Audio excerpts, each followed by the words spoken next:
who is the greatest among you. Let him be servant of all.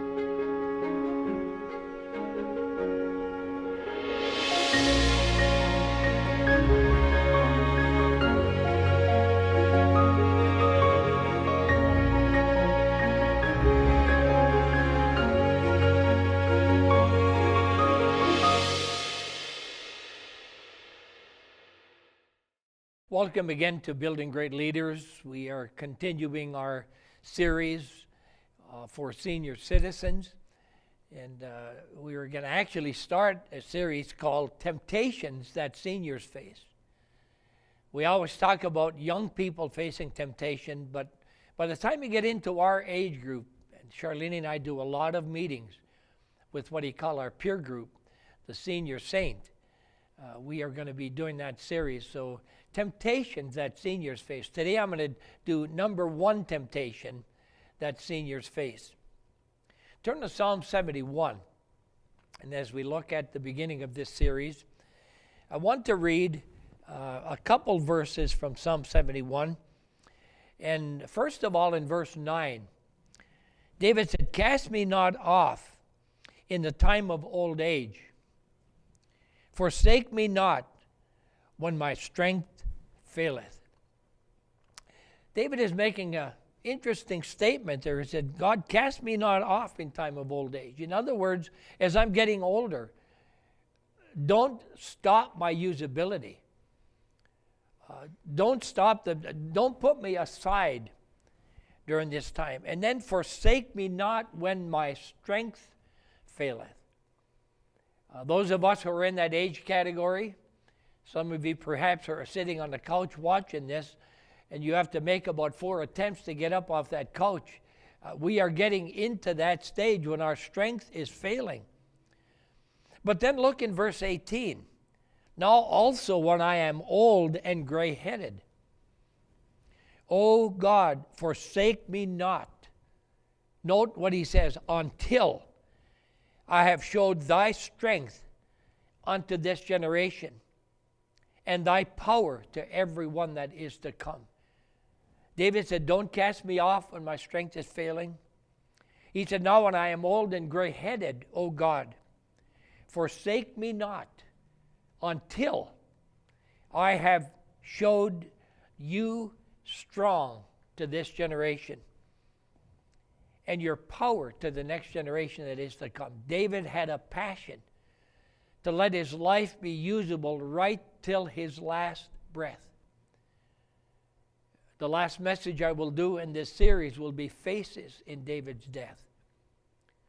David went strong, focusing on his God right till the very last breath that he took. And I want to challenge senior citizens to not be put aside. My first point of what temptation that seniors face is spiritual retirement. Folks, this is not the time for us to retire.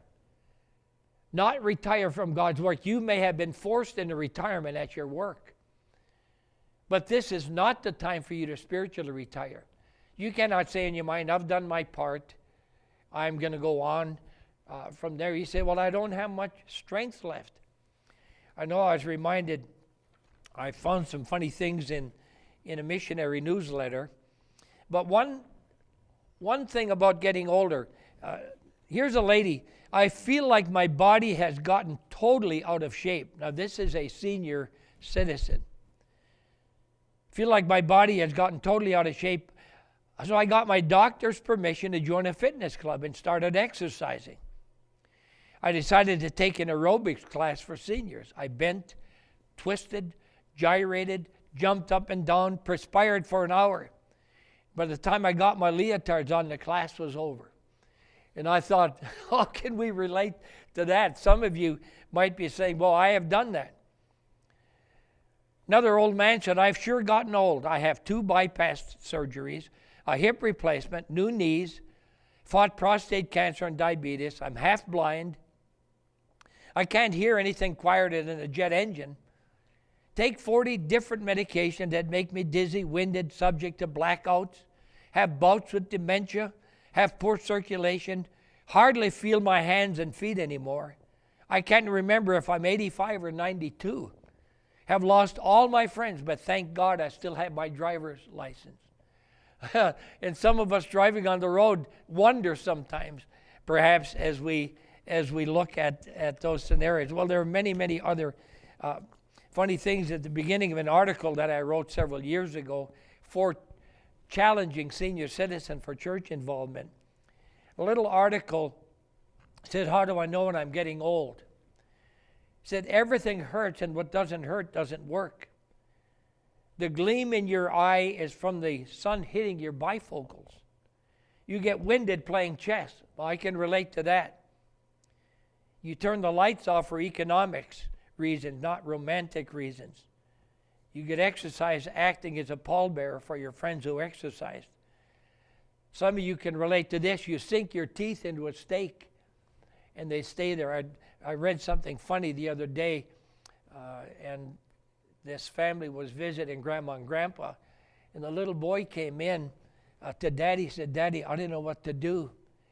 All of Grandma's teeth are in a jar by her bed, and what is the tooth fairy going to do about that? I thought that was pretty cute. And you look forward to dull evenings. Boy, can we relate to that. My wife and I are driving sometimes. 3 o'clock in the afternoon, I said, honey, we know we're old because we can't wait to get home and get in our pajamas. And that is oftentimes the case. Now, my point here, how can a senior citizen be used in the church? I remember as we were in youth ministry years ago in the late 60s into the 70s, and one of the things I thought would be very needful is to engage our senior citizens in the ministry of the church, ways that they can be usable. We had what we call a Jolly 60s ministry at that time. When one of my kids was very young, he would go out with me, and we would go into the senior citizen retirement centers, and we would make available bus transportation if they wanted to come into our Thursday meeting. And we would have 60 or 70 senior citizens coming into that meeting, and then many of these were not saved. We'd get a chance to preach the gospel to them, but a number of them were regular members of our church. And I thought, these people need to be involved. The greatest unused natural resource in our churches, I believe, are those of retirement age who are just sitting and not being involved. Some say, well, let the young people do it, or some would say, I've done my part. But in many cases, they're not invited to do anything. They're sitting there, but yet talented, years of experience, wisdom and maturity. Greatest unused natural resource is the senior citizen in our church. And so I decided I was going to get them engaged. I paired up a senior citizen in our church with a teen in our youth group for prayer partners. And each senior citizen would adopt one of the teenagers as a regular prayer partner. And they could meet one time a week, whether in the church to pray, or I would encourage that senior citizen couple sometimes take one or two of those young people, take them out to eat one night, and just share life with them, share wisdom with them. And boy, what a bonding that was. You talk about closing a generation gap. Because, and there were times when I would have one of these godly, saintly men come and speak to the youth group. That would be one of our evening. We had a regular curriculum, but I left enough gaps in our curriculum for special things, and one of the special things would be for the senior citizen to be able to bring a challenge to the teens. What would you do differently? We had our youth group. We had a ministry to the widows and a ministry to senior citizen, And when it came fall, time for raking leaves, or some needed wood cut, or some needed these kind of things, I would send them out to these various places. But I would send the teams with a project. And I said, after you've done the work, here are some questions I want you to ask. And I want you to come back and report in one of our meetings what you were told. And what kind of work did you do? Would you do some things differently than you did? What advice would you give? Some things we need to really build into our life, or some things we really need to watch. What would you say in that time? And some of the things were very exciting. And it was so good to see these older folks very much engaged, because they felt a part of ownership of that youth group. And to me, if we're missing that, we are missing a big opportunity to build prayer support for that next generation of young people coming up that would be there. Those who still, of course, comically we look, those who still have a driver's license. When we had youth visitation, our young people never drove themselves. We always had adults driving them. And one of the things that a senior citizen could do, who still is of good health, is volunteer to drive the young people on their calls. We would do follow-up calls from VBS and follow-up calls from the summer surveys that we would do. And we would have these people drive young people to those calls. I told them, you don't have to get out of the car, just get the young people to that address. They will get up and do the work with maybe one of the sponsors, make the call, make the follow-up call. But we just want you to be there. Sometimes we had activities. We had picture autograph hunts where we needed adult drivers to drive the young people. And all they had to do was drive. The young people and the sponsor would tell them every place they needed to go. But what they did, they would be involved in that last meeting at the end. And we would always have a meeting place, whether it was back at the church or in someone's home or in some hall somewhere. And they would be very much involved in hearing the testimony, seeing the excitement of the young people in that kind of a scenario. And we look at some of the challenges in the book of Titus. What are some older women commanded to do? Be instructors of the younger women. What are some of the older men instructed to do? That they would be righteous before these young people, that next generation. And we look at Joshua at age 85. I wrote this in the article. He said, I am as strong this day as I was the day Moses sent me. Now he's 85 years old. That was 40 years old when it was 45 years after Moses sent him. But yet he said, I'm as strong now. He's the one who said, I want that mountain. He never retired in his mind. He never gave up, even though he was aging. As we look, Moses was 80 when God called him to lead the children of Israel from the Egypt to Canaan. Let me read something quite significant here. 66% of the world's greatest work was done by men and women past the age of 60. Earl of Habsburg wrote a revised law of England. That was 20 volumes at the age of 90. Titian, the artist, painted one of his best works, the Bottle of La Ponce, when he was 98. Goethe finished Faust, the play, when he was 82. Galileo was 73 when he made some of the greatest discoveries. We think, well, these people must have been young. No, they were not. Socrates began to study music when he was 80. Can you imagine starting to take piano lessons at the age of 80? Ludwig wrote the memoirs of his own times at the age of 115. Moses was called to lead Israel out of Egypt when he was 80.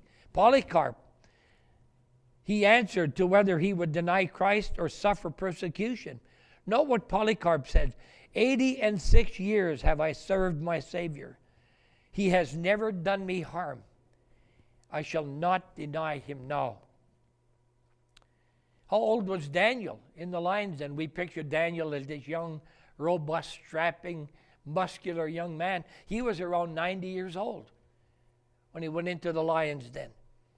But he never bent, he never compromised. J. Hudson Taylor at 70 was opening new fields in China for the cause of the gospel. George Mueller actively expanding and enlarging his work at 90 years of age. No quit in George Mueller. Commodore Vanderbilt added $100 million to his fortune between the ages of 70 and 73. And you remember Vanderbilt, that was years ago. Verdi produced Othello at age 74. Falstaff at age 80. Ave Maria at age 85. Tennyson wrote The Crossing of the Bar at age 83. Michelangelo painted the ceiling of the Sistine Chapel lying on his back on a scaffold when he was almost 90 years old. I mean, you stop to think what help he needed to get up there, but he was determined to get that done. John Wesley preached every day at the age of 88. Booth Tarkington wrote 16 novels after the age of 60, some of them when he was totally blind. Benjamin Franklin went to France in the service of his country when he was 78 years old. He wrote his autobiography when he was over 80. Frederick Eckner, honorary chairman of MetLife Insurance Company, said 65 is too early for any man to retire. He says, if I had retired at 65, I would not be here today. Keep busy. And I thank the Lord for folks who work here at VCY. Some who are in retirement, but yet they are very busy. Here's what General Douglas MacArthur said: people grow old by deserting their ideals. And Thomas Dreffer in clinical medicine said the reason so many retired men die mentally because they stop doing everything they do not want to do. That's an interesting statement. How do you die mentally? You stop doing what you do not want to do. You know what helps us as we age? Keep doing the things that we don't even want to do. We don't always want to get out of bed. We don't always want to get up and shave. We don't always want to get up and do the things we have to do. We don't always want to get up and go to church, or we don't always want to do these things. But we have to keep our focus on that. Spiritual retirement can become a very, very great temptation for us to face. Now, what are you doing in the ministry? David said, I want to show you God strong to this generation. I would recommend you going talk to your pastor and say, Pastor, are there hospital calls I can make? What about if I meet with you one time a week to pray with you so that I can, in prayer, help to lift your arms and lift your burdens? One of the things that Charlene and I have committed to do now in our mid-70s is to spend our days going around the country in different mission fields, lifting the arms and strengthening the hearts of God's servants, to keep them encouraged and keep them focused. You have no idea what it is to pastor today, what it is to be a leader in a spiritual ministry. We think, boy, that's a glory. No. Right now, pastors are rated just above used car salesmen in those most admired. And that's a Barna survey. And as you look at what used to be a profession that was admired and a profession that was thought of as a very high thing, much has happened in our world that has caused the image of the preacher to be diminished. And yet those who faithfully love the Word and those who faithfully preach the Word need our help and need our encouragement, and you as a senior saint, what could you do to pray? That prayer ministry. Say, Pastor, if you have time in a week while you're here, I would love to come over and just pray with you for a half hour, just to encourage you, let you know we love you, and you're cared for by our group, and you're cared for by the folks here. And that is a thing that can be done. Or maybe you could say, maybe you still play an instrument. Get involved in the church orchestra. You say, well, I played that years ago. One of the things I regret was I played saxophone, and the saxophone is something you have to keep your lip in shape. But I was reminded again when I spoke at, I called it Malox Manor down there in Texas, but Bibleville, retirees. But the retirees that go to Bibleville down there in McAllen, Texas, in fact, I just received a phone call from them to come down there and speak again. But there are about 600 that come to the evening services. But every one of the retirees in that place has an outreach ministry. And it's interesting to get in that place. They have to fill out a form almost like an ordination council. And then they call their home pastor. Has this person ever caused dissension? Would you consider this person to be a gossip? Or for them to get into that place, they said, we cannot afford to let anybody in who is of a bad spirit or who is belly aching about something.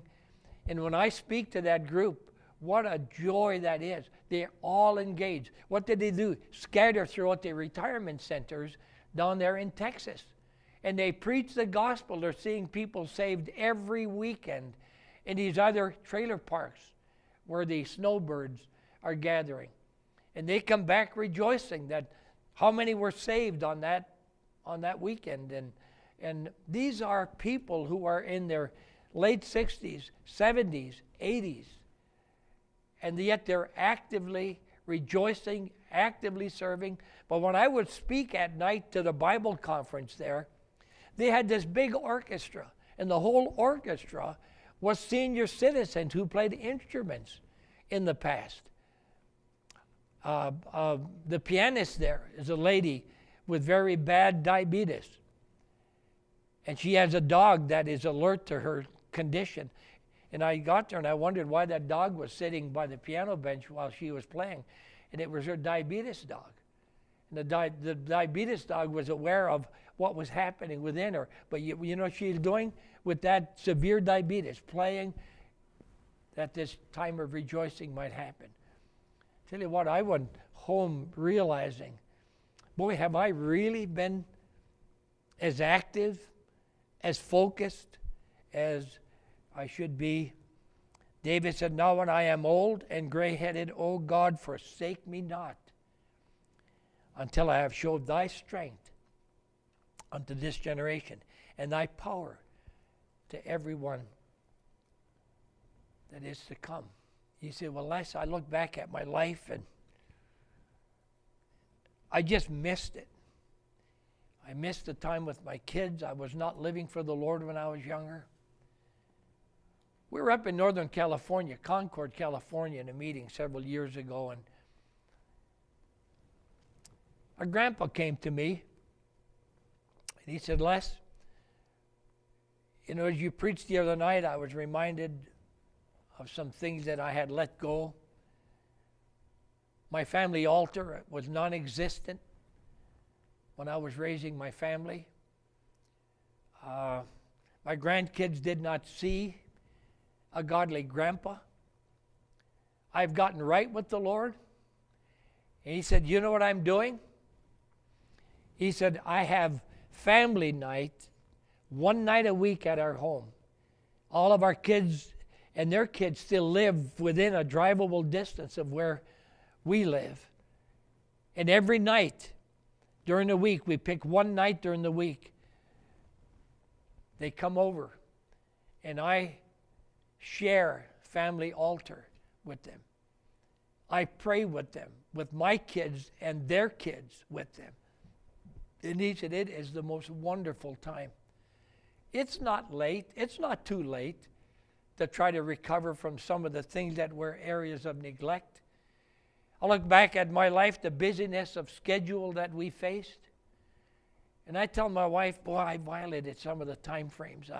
I violated times when I should have been with those kids, and every weekend out somewhere trying to build a college. And yet I've talked to my kids individually, and I said, forgive me. They said, Dad, no, you were all right. You did what you needed to do. But yet in my own heart, I feel that my time was not well invested. But yet it's not too late. Maybe some of you who still have kids in the area, wherever you live, that you could say, okay, at least one time a month, maybe not every week, maybe one time a month, we'll have the kids and their kids come over. And I just want to share, Grandma and Grandpa want to share our hearts with you. Love the Lord. Give yourself to Him. Be servants of His. I know when we get older, we hate a house full of noise at times. One guy said, I love to see the grandkids come. I love to see their headlights coming. I love to see their taillights leaving. And because we don't like a lot of noise for a long period of time. But what good noise it would be to sing praises and worship unto the Lord as a family every once in a while. Some practical thoughts, some things. Temptation number one, spiritual retirement. Don't submit to that temptation. Make a determination that by God's grace, as long as you are still breathing, you are going to be usable for God's glory.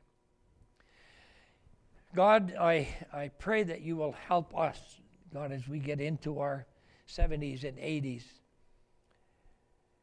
that we would keep you central.